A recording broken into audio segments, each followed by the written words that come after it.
fait longtemps, j'ai quitté ici pour Conakry pour une formation dans laquelle nous sommes jusqu'à présent. Et ça nous reste que quelques mois pour finir. Et je bénis le Seigneur, comme disait le pasteur tout à l'heure.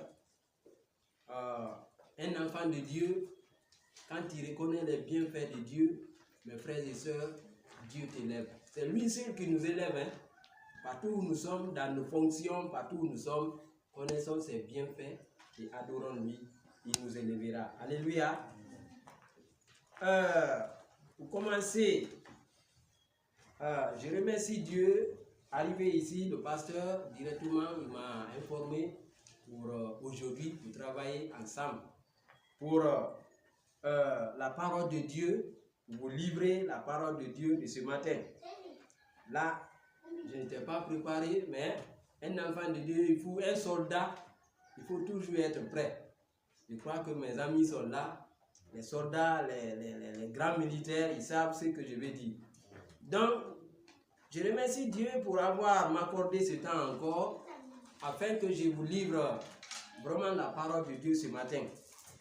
Et avant, je vais vous demander, poser une question que vous allez me répondre. Entre un serviteur et un maître, qui est le plus grand? Entre un serviteur et un maître, qui est le plus grand? Le maître. Donc on lève la main. Oui. C'est le maître. C'est le maître qui est le plus grand, c'est ça? Ok. Je valide la réponse en disant qu'entre un serviteur et un maître, c'est le maître qui est le plus grand. Et quand on remarque, partout il y a des maîtres et il y a des serviteurs, le serviteur travaille pour le maître. Et le serviteur sait ce que le maître veut, n'est-ce pas?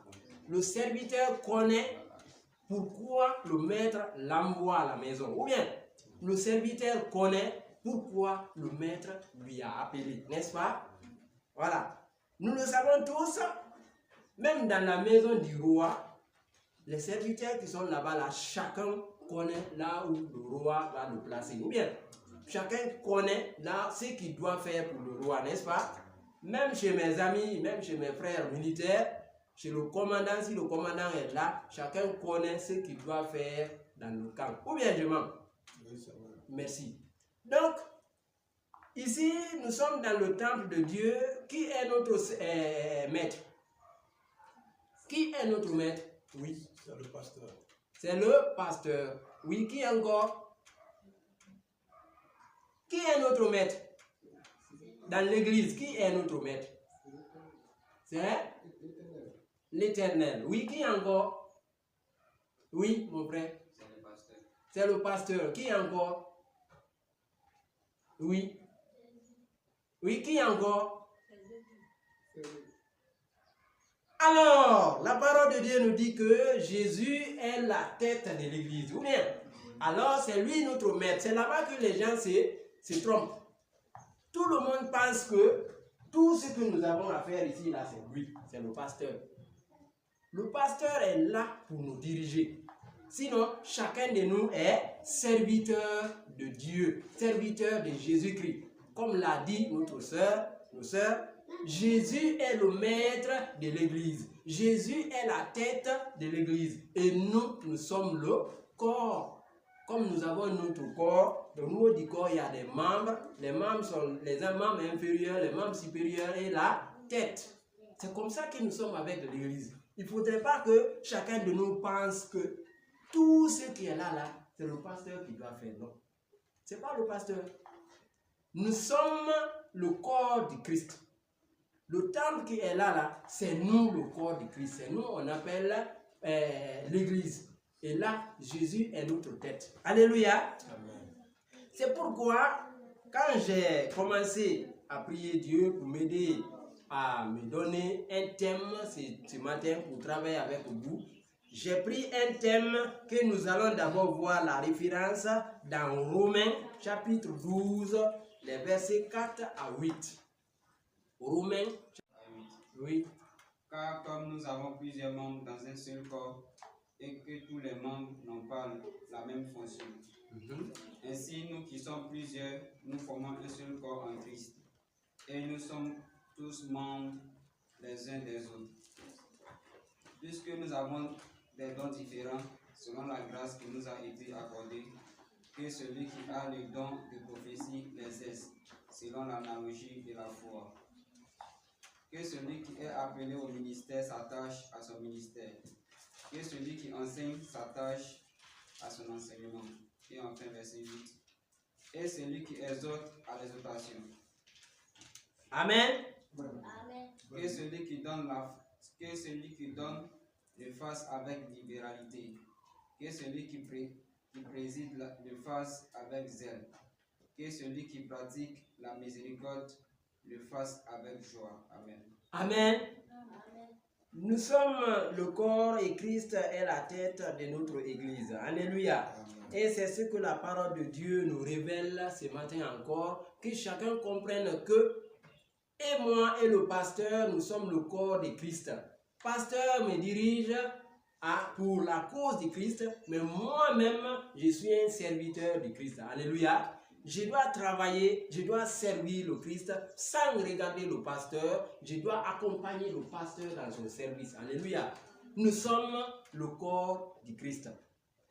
Ici, ce matin, j'ai pris comme thème comment servir le maître. Alléluia. Comment servir le maître. Nous sommes dans l'église, nous sommes tous des frères et sœurs. Il y en a parmi nous qui ne savent ce qu'ils doivent faire dans l'église. Et ce matin, nous allons partager ce thème, comment servir le maître. Alléluia. Ceci est un sujet très important pour toi, ma soeur, pour toi, mon frère, et pour moi-même.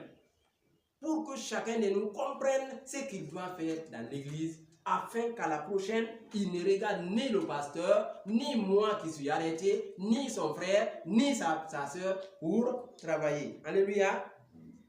Dieu donne à chacun, à chaque chrétien, je veux dire, un travail à faire dans l'église. À partir du moment où Dieu t'a appelé, à partir du moment où ton maître t'appelle dans la maison, il pense à toi pour que tu travailles pour lui. Alléluia. Nous ici, notre maître, c'est Jésus-Christ. À partir du moment où il nous a sauvés pour travailler pour lui. Alléluia. Il ne nous a pas sauvés pour regarder ni Pierre, ni Paul, ni pasteur, ni maman, ni personne dans l'église. Mais il nous a sauvés afin que chacun de nous vraiment s'adonne dans son travail. Alléluia. Quand on remarque un maître, disons un roi et ses serviteurs, est-ce qu'un serviteur doit attendre que le roi lui dise fais ça, fais ça? Il ne doit pas attendre parce qu'il sait que c'est ce qu'il doit faire. Alléluia. Chacun a un travail important à faire qui est différent de celui exécuté par tous les autres membres du corps. Ici, là où je suis, j'ai les mains, j'ai les pieds, j'ai la tête, j'ai les yeux, j'ai les oreilles, j'ai tout, n'est-ce pas? C'est comme ça que nous sommes aussi dans l'église. Dans l'église, Jésus-Christ est la tête. Toi, mon frère, tu es peut-être la main. Moi, je suis le pied. Quelqu'un d'entre nous peut être l'oreille. Quelqu'un peut être l'œil pour voir ce qui est bon et ce qui n'est pas bon. Quelqu'un peut être ici, il a l'oreille pour entendre. Nous tous, nous sommes des membres. Donc, chacun de nous, chaque membre que le corps a ne peut pas être éloigné d'un autre. C'est tout comme nous qui sommes là. Chacun est membre de l'église. Donc, tout travail que nous devons faire, que chacun ne s'éloigne pas. Comme nous avons la tête, comme nous avons les pieds et les mains, tout le corps là, si l'œil là s'enlève, c'est que c'est la tête qui aura mal. Si l'oreille s'enlève, c'est que c'est tout le corps qui aura mal. Si l'un de ces doigts là quitte, c'est que c'est tout le corps qui aura mal. Donc, comprenons parmi nous que si quelqu'un d'entre nous ne fonctionne pas dans l'église, c'est que c'est le corps de Christ qui a mal. Alléluia. Amen. Que chacun de nous s'adonne sans regarder son frère. Alléluia. Amen. Il fut un moment à Kinia et à Conakry, quand je suis allé, j'ai trouvé un jeune frère. Il me dit, frère, dans notre église là-bas, il y a une femme là-bas. La femme là, moi j'ai vu dans quelque part dans la parole de Dieu que la femme ne doit pas prendre la parole devant les hommes.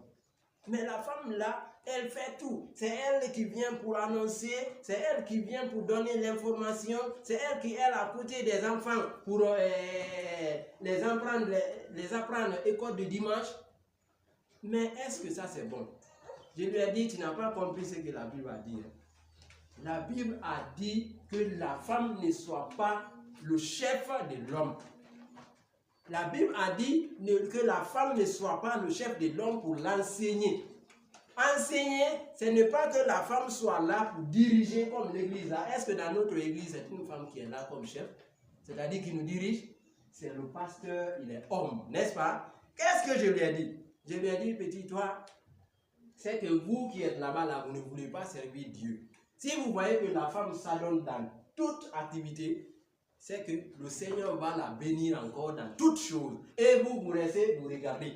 Donc, je te conseille, va dire au pasteur, je vais faire ça, je vais faire ça, je vais faire ça. Et le pasteur va te prendre pour travailler avec lui. Mais si vous qui êtes là-bas, vous qui êtes homme, vous ne faites rien dans l'église. Si c'est la femme que Dieu a bénie, si c'est la femme que Dieu donne le courage pour travailler, donc elle va travailler. Donc je lui ai dit que c'est pas ce que la parole de Dieu a dit. La parole de Dieu a dit que l'homme, la femme ne soit pas le chef de l'homme. Mais là aussi, c'est pas partout. Parce que nous avons des femmes qui sont chefs. Hein? Et là, il faut comprendre la parole de Dieu. La parole de Dieu dit que chacun de nous s'adonne dans son travail.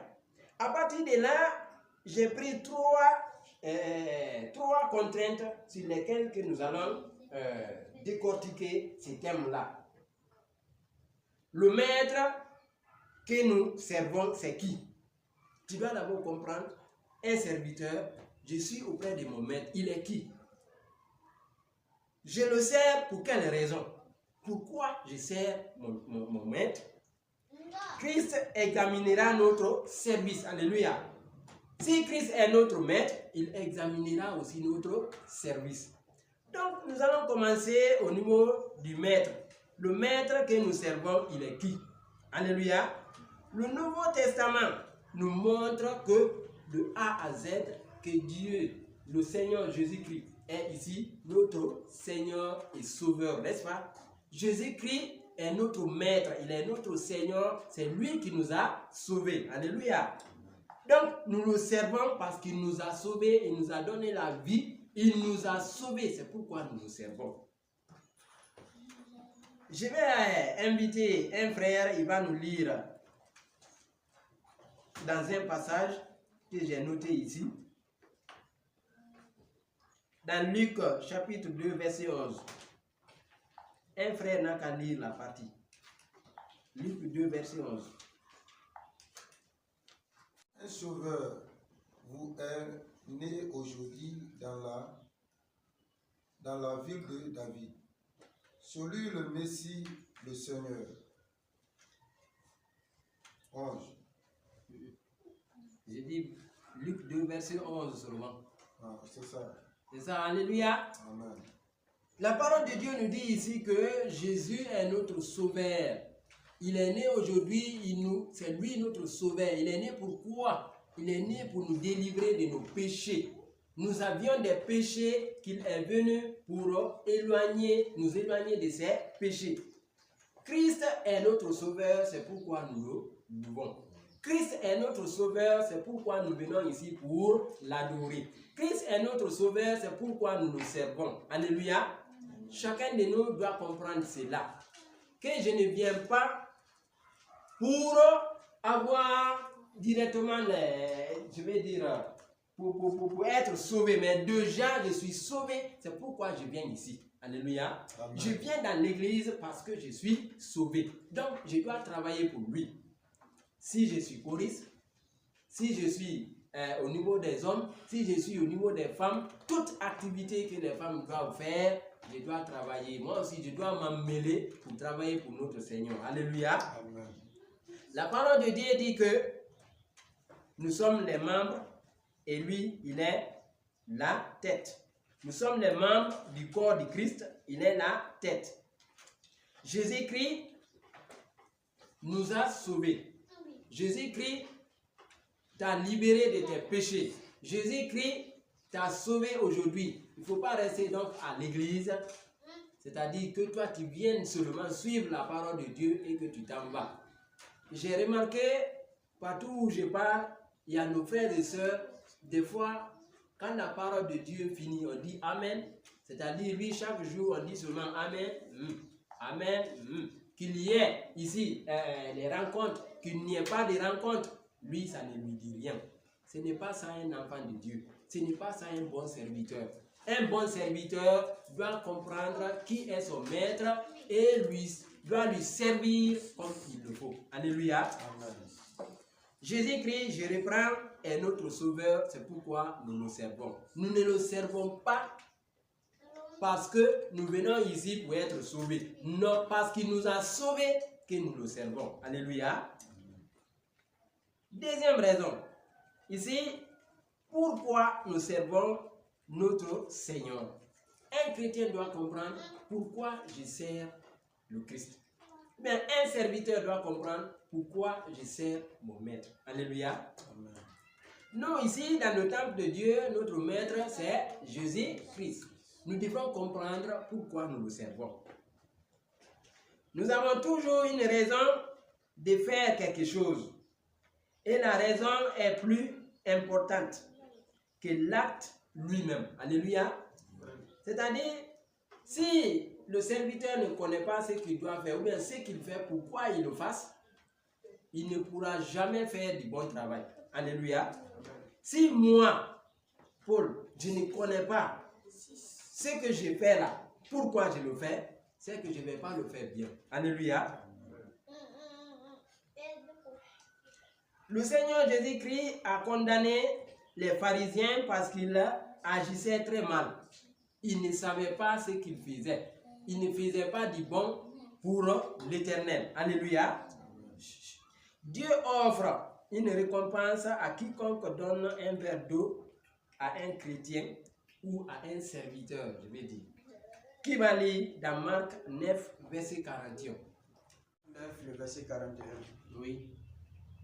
Et quiconque vous donnera à boire un verre d'eau à mon nom, parce que vous appartenez à Christ, je vous le dis en vérité, il ne perdra point sa récompense. Voilà. Ici, la parole de Dieu parle de qui et de qui? De ses serviteurs, les 12 apôtres, les 12 Pierre et ses amis. Il parlait de ça. Il voulait les envoyer en mission.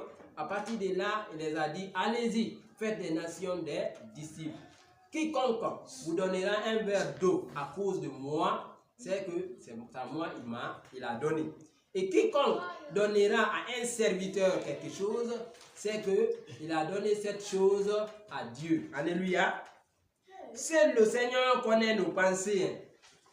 Seul Dieu connaît ta pensée, toi qui es assis. Seul Dieu connaît ma pensée. Seul Dieu connaît pourquoi je le sers. Alléluia.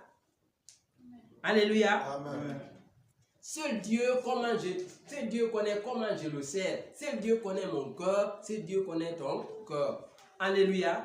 Donc chacun de nous doit comprendre que si toutefois il travaille pour Dieu, il vient à l'église, il est choriste, il vient à l'église, il arrange des choses, il vient à l'église, il voit quelqu'un qui a des problèmes et qu'il intervient, il vient à l'église, il regarde la maison de Dieu, là où il y a un petit problème, il arrange, il ne le fait pas pour ni Paul, ni pour Pierre, il le fait pour Dieu, parce qu'il connaît que Jésus-Christ lui a sauvé, c'est pourquoi il le fasse. Alléluia.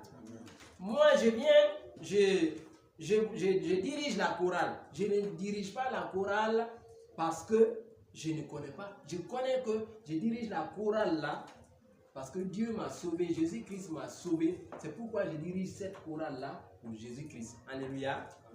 Si je viens à l'église, ce n'est pas parce que Paul est là-bas, parce que Pierre est là-bas, parce que le pasteur est là-bas. Je viens à l'église parce que Jésus-Christ m'a sauvé. Alléluia. Donc, je dois m'adonner dans son service.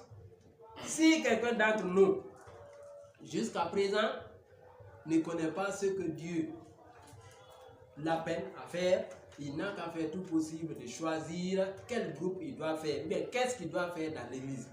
Dans l'église, nous sommes des membres, comme le corps que nous avons.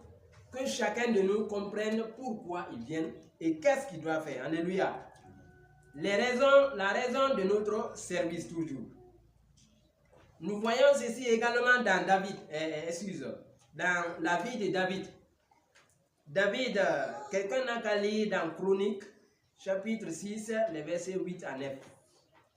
Dans Chronique, chapitre 6, 2 Chroniques, chapitre 6, les versets 8 à 9. 2 Chroniques 6, 8 à 9. Oui. Et l'Éternel dit à David, mon père, puisque tu as eu l'intention de bâtir une maison à mon nom, tu as bien fait d'avoir eu cette intention. Seulement, ce ne sera pas toi qui bâtiras la maison, mais ce sera ton fils sorti de tes entrailles qui bâtira la maison à mon nom. Alléluia. David a compris que le Seigneur, Dieu est bon pour lui. Dieu lui a donné tout. C'est pourquoi il s'est adonné à bâtir la maison de Dieu. Alléluia. David a compris que Dieu lui a sauvé. Dieu lui a donné des biens. C'est pourquoi il a décidé de construire une maison pour Dieu. Alléluia. Nous qui sommes ici là, Dieu nous a fait beaucoup de choses. Dieu nous donne tout. Le souffle de vie que nous avons d'ailleurs est tout pour nous. Que chacun comprenne qu'il doit servir l'Éternel. Alléluia. Que chacun comprenne qu'il doit servir Jésus-Christ qui est notre maître. Dans l'église, si nous ne servons pas l'Éternel, nous ne sommes pas bénis. Alléluia. Que chacun sert l'Éternel comme il le faut. Qu'il ne sert pas l'Éternel pour le pasteur, ni pour moi, ni pour le frère, ni pour le soeur. Mais qu'il sert l'église parce que l'Éternel lui a sauvé. Alléluia. Mes frères bien-aimés, au fil du temps que nous servons Dieu, au fil du temps, il nous bénit. Au fil du temps qu'on s'adonne dans son service, au fil du temps, il nous bénit. Il y a un pasteur à Conakry la fois dernière, je vais encore expliquer son histoire ici. Ce pasteur, il était fonctionnaire, il est allé faire encore les études pastorales, il est devenu pasteur. La fois dernière, la même personne, là où nous suivons la formation, il est un grand maintenant. Il est allé nous dispenser les cours. On lui a recruté pour aller. Arrivé, il avait un module qu'il a fini à nous donner. Un jour, je l'ai vu encore dans l'église. Il est venu, on lui a invité pour le culte. Il est venu, c'est lui que je vois, il a donné encore la parole de Dieu ces jours. Et qu'est-ce qu'il nous dit? Il nous dit, bien aimé, moi là où j'étais, personne ne voulait me voir même. J'avais fini des études, mais j'étais abandonné. Mais qu'est-ce qu'il a fait? Il dit, je me suis adonné dans l'œuvre de Dieu. Quand il s'est adonné dans l'œuvre de Dieu, Dieu lui a béni. Un jour, il a entendu la parole de Dieu dans les dîmes et les offrandes, disons. Quand il a entendu la parole de Dieu dans ses dîmes et les offrandes, il a commencé à expérimenter. Il dit, quand j'ai commencé à expérimenter, j'ai commencé à voir, au fil du temps que je donnais, Dieu me bénissait. Au fil du temps que je donnais, Dieu me bénissait. Et aujourd'hui, il est qui? Il est l'inspecteur général du travail à Conakry. Malgré il est pasteur. Il dit, au fil du temps que je m'adonne dans ça, au fil du temps, Dieu me bénit. Alléluia. Nous qui sommes là, même un franc, Dieu, il connaît nos corps. Si c'est les 1 franc là que tu as, il faut ça. Adonne-toi dans l'œuvre de Dieu. Alléluia. Même si c'est 50 francs que tu as, adonne-toi dans l'œuvre de Dieu. Alléluia. Il faut travailler pour le Seigneur. Si on s'adonne dans l'œuvre de Dieu, Dieu nous bénit. Si on ne s'adonne pas, nous sommes toujours derrière. Malgré que la parole de Dieu dit, un enfant de Dieu n'est jamais à la queue, mais à la tête. Nous sommes à la tête à partir du moment où nous travaillons pour le Seigneur. Même moi, je l'ai expérimenté. Ce n'est pas aujourd'hui. Moi, depuis que j'ai commencé mes études, Dieu était avec moi. Quand j'ai fini les études, je me suis dit, ah, je n'ai pas de parents qui peuvent m'aider. pour travailler, pour avoir la fonction publique. J'ai dit, mais Dieu est là. Je me suis adonné dans son service. Partout où je pars, je m'adonne. Même si c'est même si c'est envoyer les choses ici que je peux, travailler ici, défricher que je peux, je vais le faire pour le Seigneur. Même si c'est ça, c'est un travail. Venir nettoyer la maison de Dieu, c'est un travail pour Dieu. Alléluia. Je le faisais. Et au fil du temps, Dieu me bénit. Aujourd'hui, je suis ici. C'est Dieu qui a fait que je sois là. Sinon, à ce temps-là, avoir la fonction publique, c'était pas facile. Les gens arrangeaient. En Guinée, les gens arrangeaient. Mais en autre temps, en 2017, à ce temps-là, on dirait que c'est Dieu qui était venu, il a dit cette année-là. Le gouvernement, ceux qui vont travailler là, ils vont les maintenir dans la fonction publique. Nous avons fait le test. Dieu a dit que cette année, mes enfants iront. Et réellement, il nous a aidés. Donc ça, au fil du temps que tu t'adonnes, il va t'aider. Mais si tu ne t'adonnes pas dans la parole de Dieu, Dieu ne va jamais augmenter ta bénédiction. Donc, nous sommes à la tête à partir du moment où nous servons le Seigneur. Alléluia. Mais bien aimé, il y a tant d'exemples. Il y a tant d'exemples. Il faut que chacun de nous s'adonne dans l'œuvre de Dieu. Et puis, à la langue, le Christ examinera notre service. Est-ce que si tu as travaillé pour lui, tu sauras même devant toi ce que tu as fait pour le Seigneur, tu sauras tout. Alléluia. Nous ne devrions pas juger le service des autres. Chacun de nous sert son Dieu comme il le faut. Il ne faut pas que toi, mon frère, toi, ma soeur, tu me critiques, c'est-à-dire tu me juges de ce que je fais. Non, je connais pourquoi moi je fais ça. Je viens à l'église auprès du pasteur, je connais pourquoi je le fais. Parce qu'il sert Dieu. Il y a des frères et sœurs qui critiquent les sœurs aussi, des frères dans les églises. C'est parce que le pasteur l'aime, c'est pourquoi il est à côté. C'est parce que le pasteur prie pour lui, c'est pourquoi il est à côté. Que chacun de nous comprenne que le berger que nous avons ici, là, il est pour nous tous. Et partout où il est, il pense à nous tous. Alléluia. Il pense à nous tous. Il prie pour nous tous. Donc, que chacun de nous vienne à ses côtés pour travailler pour Dieu. Alléluia. La parole de Dieu pour ce matin, mon frère et soeur, mon frère et ma soeur, nous invite à nous adonner dans l'œuvre de Dieu, dans le service de Christ, car nous ne sommes que ses membres. Alléluia. Au fil du temps qu'on s'adonne, au fil du temps, Dieu nous bénit. Au fil du temps qu'on s'adonne, il nous bénit. Peu que ce soit, si c'est pour labourer pour lui que tu peux, si c'est pour arranger les chaises que tu peux, si c'est pour nettoyer la partie là que tu peux, viens. Il ne faut même pas regarder ni ta soeur, ni ton frère. Mais viens, il faut travailler comme il faut. Alléluia.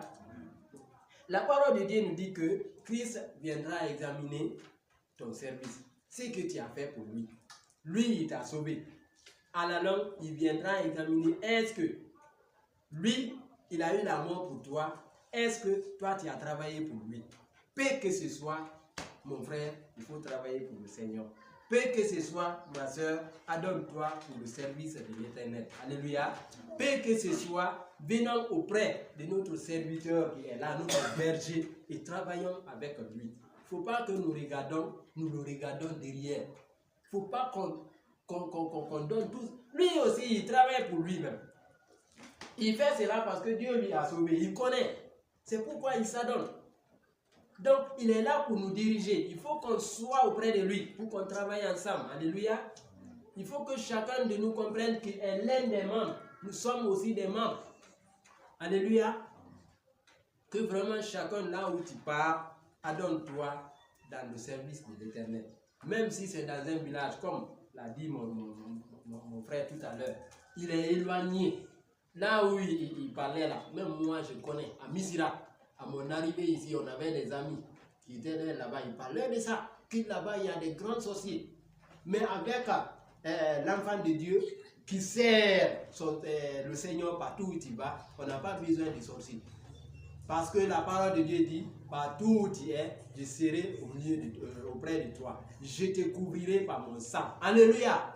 Donc, que chacun de nous comprenne que le service que nous avons là, chacun doit s'emmêler pour travailler selon sa manière. C'est de ce que tu peux faire, adonne-toi, car tu es l'un des membres du Christ. Alléluia.